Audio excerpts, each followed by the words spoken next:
За, hi guys. Юу байтханда. Угаасаа гарчнаас хараад намайг юу ярихыг ойлгож байгаа байх.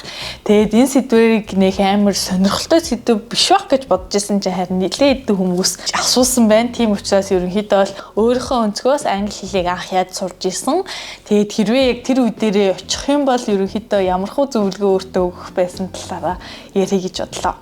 Тэгэнгүүт эхлээд би өөрийнхөө талаар ерөнхийдөө бэкграундаа ярий. Яг ортаас яг англи хэлгүй байсан уу гэвэл үгүй. Яагаад гэвэл 23 дахь сургуульд англи хэлийг үнзгэрүүлсэн ангид ерөнхийдөө бол сурсан. Гэхдээ яагаад ч миний англи хэл амар сайн байгаагүй заяо. Ерөнхий мэдлэг байгаа. Өгнүүдээ мэддэг. Гэхдээ ингээд дүрм энтрээ амар сайн сураагүй ч юм уу, эсвэл мартчихдаг ч юм уу, эсвэл хизээ ашиглахаа мэддэггүй ч юм уу те байсан юм шиг надад санагдаг. Тэгээ эргээд харахад угаасаа яагаад тэгж сайн сураагүй гэх юм бол зүгээр л яг амьдралдаа ашиглаагүй учраас тэгээ бас хурдан мартчихад байдаг байсан байж магадгүй те тэгээ бас өөрөө ч бас шандан суралцаагүй байсан байж магадгүй. Тэгээд угаасаа хоцрогдлоо арилгахаар 12 дугаар ангидаа JET англи хэлний сургалтанд явж исэн. Тэгээ JET болохоор миний санаж байгаад чинь бараг 10 жилийн өмнөх би юмыг ярих гээд байгаа учраас миний санаж байгаагаар шалгалт өгөөд нөгөө төвшингийн тогтоогоод ангид хуваарлдаг байсан. Тэнгүүд би дунд илүү агсан дунд ангид ерөнхийдөө бол орж исэн. Тэгээд JET англи хэлний одоо сургалтын төвд болохоор тэгж амар миний англи хэл хурдтай өссөн гэж би бол санахгүй байна заяа, бодохгүй байна. Хажуугаар нь гэхдээ угаасаа сургалтын төвд явж л байгаа юм чи ахиц дэвшил бол гарсан. Гэхдээ яг ингээд гадаад руу сурахад ч юм уу эсвэл шалгалт шүлгэнд ороход бэлэн бол төвшөнд бол хүрээгүй байсан. Тийм учраас absolute English-т ерөнхийдөө бол явж исэн. Тэр анги нь болохоор илүү нөгөө IELTS TOEFL-ийн шалгалтанд бэлддэг анги байсан. Тийм учраас угаасаа яг л шалгалтанд ирдэг бүх юмыг одоо бэлтжижсэн гэж хэлэхэд бол илүүдэхгүй. Тэгээд эргээд харахад угаасаа absolute-д явснараа илүү тийм академиктэй илүү одоо шалгалт шүлгэнд орж ирэх материалууд бэлдээд daily life дээр хэрэгэлдэг биш яг тийм академик үгнүүдээ сураад ерөнхийдөө л явсан. Заримдаа автобусанд явж байхдаа хүртэл ингээ үгээр цээжлээд би явдаг байсан.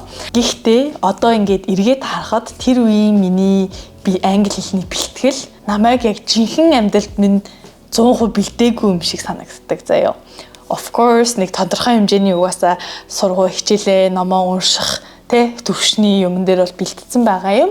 Гэхдээ миний ярианы чадварыг сайн бэлдэж өгөөгүй юм шиг санагддаг байсан заяа. Яагаад гэвэл анх Тайванд очисноо би тэгээд олигтойхон өөрийгөө илэрхийлээд ярихад надад амар хүндрэл ихтэй байгаа юм шиг санагддаг байсан. Хэдэн сар ингээд дүрмнүүдэд vocabulary нүдсэн хэрнээ нөө ярианы юугаа бэлдэж чадаагүй те. Яагаад гэвэл одоо юм absolute ч юм уу JET Inter дээр ярианы төвшнгөө би нэг амар сайжруулах дээр нь төвлөрсөн гэж би боддоггүй байхгүй юу.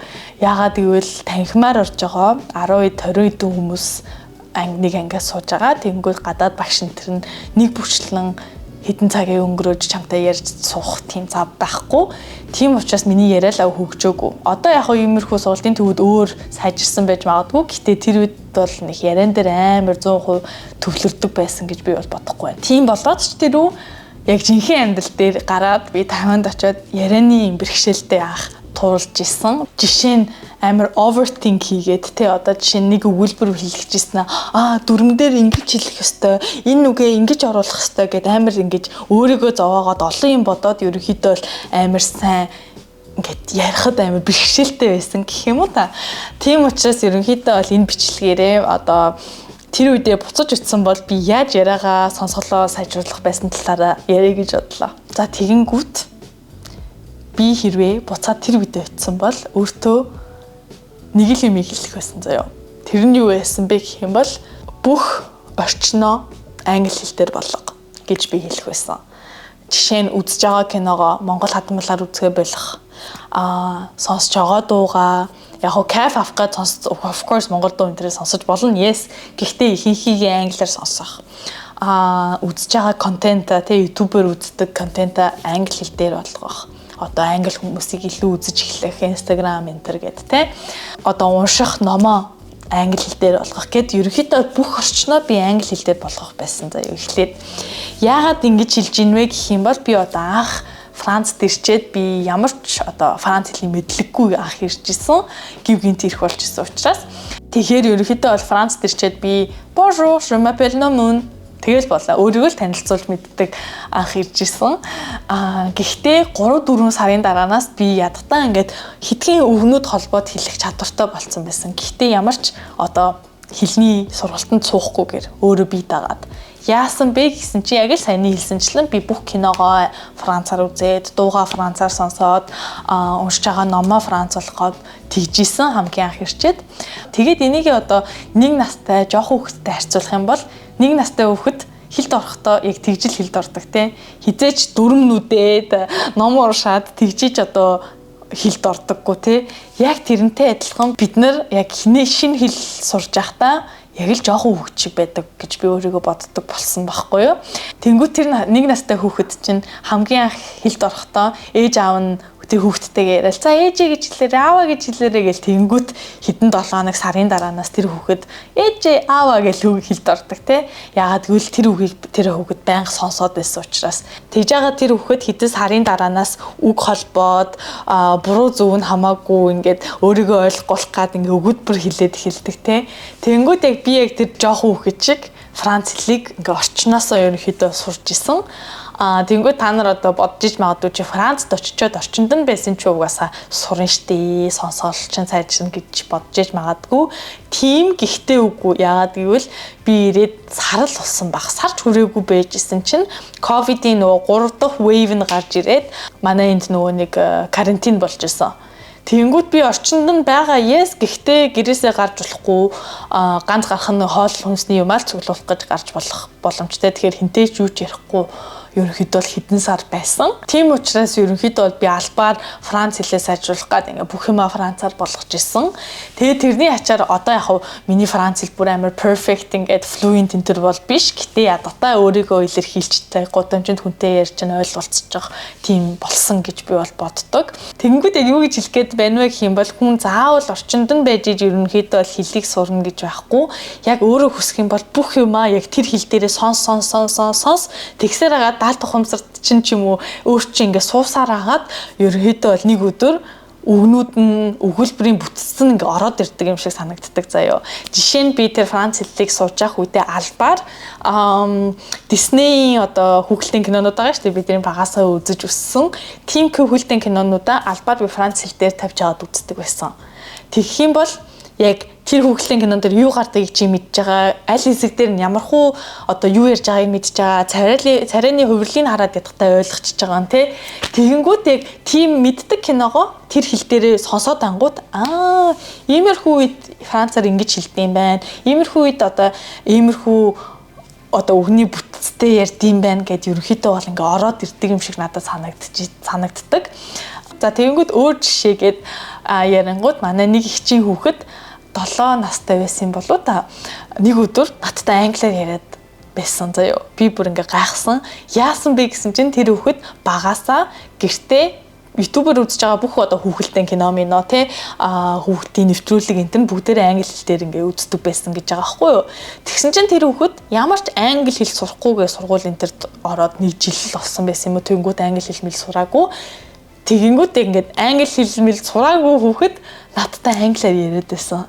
Гэхдээ ингээ бүр алдаа малтаа гэж нөгөө нэг ойлгодохгүйгээр сонирн биш айгуу сайн ингээ хэлгэн ч сайн өгүүлбэрийн бүтцэн ч сайн ингээд надтай яриад байдаг байсан заяа. Би тэгэл how are you what are you doing энтергээл тэнгүүд би ийм хийж гин ингэж тэгж гин ээж тэнд байгаа ингэж байгаа тэгж байгаа гэд надтай ингээ яриад байдаг байсан.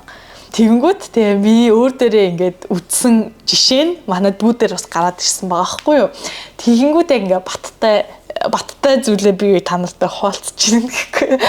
Би бол энийг үнэн гэж бодож байгаа. Тэнгүүд яг л үнэхээр хурдан хэл сурья гэх юм бол үнэхээр бүх юм англи хэл дээр болго гэж л би зөвлөе. Тэр бол миний number 1 зөвлөмж. Тэнгүүд хоёрт нь болохоор тэгж их сонсож одоо бүх информашныг хүлээж авсныхаа дараа гадагшлуулахгүй бол бас хэцүү заяо. Ингээ сонсоол эдэ үзэл эдэ гэхдээ гадагшлууж ингээ practice хийхгүй бол угаасаа ярианы чадвар чинь сайнаараа үлдэхгүй, сайжрахгүй гэсэн үг. Тийм учраас зөв буруу ярих нь хамаагүй ерөнхийдөө бол яриад л байх хэрэгтэй. Гэхдээ нөгөө нэг ярих хүнгүй байж болно шүү дээ. Би жишээ нь 10 жилдээ тэгж одоо absolute энэс сурч явах надад англиар ярих хүн, practice хийх хүн байгаагүй учраас ерөнхийдөө бол сайжраагүй. Тэгэнгүүт тэр үед би application туршиж үзчихсэн 10 жилийн өмнө. Нөгөө нэг онлайн application сайн ингээд хальт судлангууд нөгөө Hello Talk Enter гэд байт юм бэлээ. Тэрийг сайн судлаад үзээрэй. Яг team application айгу тус болно гэж би бол бодож байна. Одоо танихгүй хүнтэйгээ царайгаа харуулахгүйгээр англиар ингээд чатлах ч юм уу ингээд кол хийгээд ярих те. Тэгхийн бол амар туслана гэж би бодож байна. Доор хаяж ChatGPT-тэй яриад үз. За тэнгуут одоо хэдүүлээ жишээгээр ChatGPT ярих гэдэг үү заяа. Hi. I would like to improve my English, so can I speak in English with you? Of course, absolutely. I'd be happy to chat with you in English. Just go ahead and start whenever you're ready. But my English is not very good. So guide me. Absolutely, no worries at all. We'll just take it step by step and I'll help you along the way. Жишээ нь ингээд яг одоо ингээд техник технологи хөгжсөн байхад ийм аппликейшн ч юм уу ChatGPT ч юм уу иймэрхүү зүйлийг ашиглах юм бол яг practice хийх боломжтой гэж би бодож байна. Эсвэл одоо англи хэлээ сайжруулмаар байгаа найзууд ингээ групп үсгээд хоорондоо 7 хоногтой хэд уулзаад ярьдаг ч юм уу тий I don't know эсвэл толны өмнө өөртөөгөө ингээ ярих ч юм уу why not заяа би бол өөртөөгөө хаяад ярьдаг төрлийн хүн тэгэж ингээд гадагшлуулж алдаа гаргаж ижил ерөнхийдөө бол хэлийг сурна уу гэхээс биш ингээд авсаар агаад дүрм нүцээр агаад ерөнхийдөө бол сайжруулна гэж би л бодохгүй байна. Тэгээд бас нөгөө нэг perfect те бүр төгс англи хэлээ сурч чаад эсвэл зөв ярьдаг болчоод гадагшаага явж сурна ч эсвэл одоо гадаад хүнтэй ярина эсвэл англиар ярина гэсэн ойлголт бол байхгүй шүү гэж бас хэлье. Би одоо баг англи хэл сураад ингээ 10 жил би болцсон байна. Хажуугаар нь англи хэл дээр ажиллаа хийдэг эсвэл гадаад найзуудтайгаа англиар ярьдаг те. Гэхдээ одоо хүртэл би англи хэлний алдаа гаргадаг. Яа тэгвэл англи хэл миний анхдагч хэл биш. Хажуунаас нь миний тархинд ингээд Монгол, Англи, Франц хэл гэдэг энэ гуравч ингээ холилдож явж идэг. Тэгэнгүүт алдаа гарах те тохиолдол бол зөндөө байгаа and it's normal заяа. Бас ажил дээр жишээ нь манай англи эсвэл Америк хүмүүс ч гэсэн алдаа гаргадаг ярьж байхдаа. Заримдаа би ингээл ажлынхаа нөгөө нэг өгүүлбэрээ засгаал энийг ингэж хэлэх нь зөв үү гэж асуунгуу заримдаа цаадвал чинь за бодоодхий чек хийгээд гэж мэгээд тэгдэг заяа. Их хэлний мөртлөө тэр хүмүүс бас алдаа гаргах эсвэл зөв буруу ярьж байгаагаа мэдгүй байх тохиолдол байдаг. Тийм учраас төгс цаг үеийг хүлээж өөрийгөө хойшлуулж болохгүй шүү гэж бас хэлье. За тэгээд бонус зөвлөгөө гэх юм бол номнууд сайн уншаарай гэж би зөвлөе. Яагаад гэвэл ном уншаад яг ингээ өгүүлбэрийн бүтэц зүтцийг айгуу сайн хурдан ойлгодог юм шиг надад санагддаг. Би жишээ нь одоо ч гэсэн англиар ном уншдаг.